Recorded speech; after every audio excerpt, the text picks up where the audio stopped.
Yes, it's actually true. In 1 year, I moved 5 times.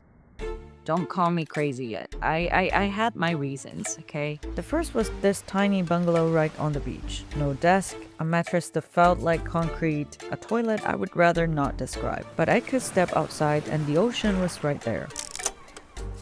The second looked like it belonged in a magazine. Every corner was thoughtfully designed. Everything I could ever need was already there. It took about 3 months for reality to catch up and remind me I was going broke because of it.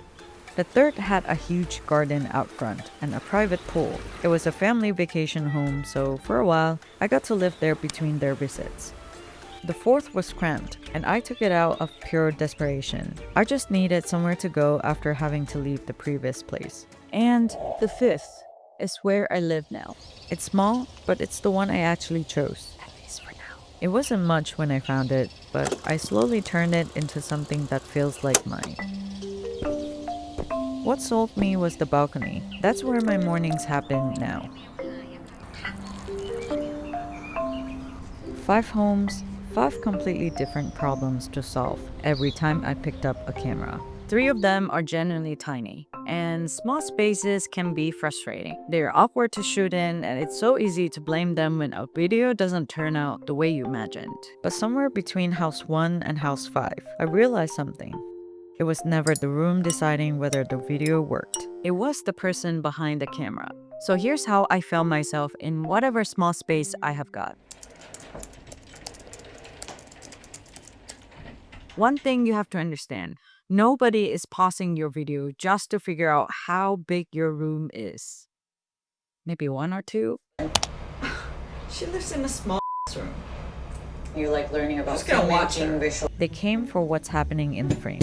The audience only knows what you choose to show them. They don't know there's a bed just outside the shot or that you're sitting in the only corner of the room that actually looks good. All they see is what's inside the frame. Somewhere along the way, we have convinced ourselves that bigger spaces make better videos.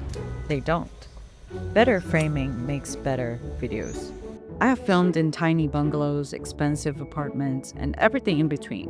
What I learned is that the size of the room is the last thing you should worry about. It's how you tell the story that people remember. When people think small room, they usually think, I need a wider lens. But I actually do the opposite. Let me explain. A wider lens shows more of the room. More walls, more furniture, more stuff. And while that might make the room feel bigger, it also fills the frame with things that don't add to the story. I would rather use a slightly tighter focal length, usually somewhere between 24mm and 35mm. This gives me control over what the audience sees. The frame feels more intentional and your attention stays exactly where I want it.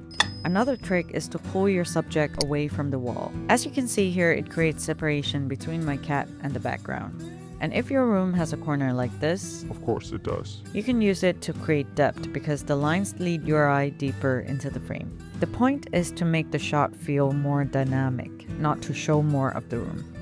That's why I don't really default to the widest lens. I mean, I still use them for establishing shot or when the space is part of the story. But for most of my videos, I don't need people to see the whole room, only part that matters.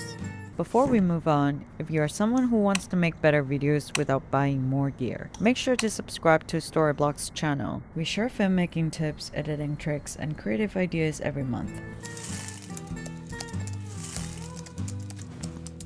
If I could only give you one tip, it would be this. Whenever you can, include a window or another light source somewhere in the background. If you have watched my previous video, you know I usually stick to the shoot from the shadow side rule. But what makes it even better is having a light source visible in the frame. Cinematographers call this a motivated light source. It makes the light feel less artificial because there's a visible source for it, and the audience is naturally convinced that's where the light is coming from. As a bonus, it also adds depth.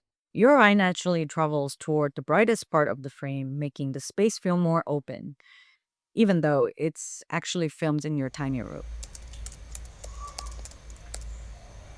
One amazing thing about filming in the same space over and over again is that You know your room better than anyone. So use that. Before you even hit record, spend some time shot listing or even sketching a simple storyboard. Think about where your subject will stand, where the light is coming from, what's in the foreground, middle ground, and background. And treat anything in your room like a prop. Instead of walking around with your camera hoping to find a good shot, you have already designed it. There's a reason why I moved my green chair here. There's a reason why I picked this top. There's a reason why I moved my desk lamp behind me. And there's a reason why I moved myself a little bit more to the right side, because if I sit normally it look like this.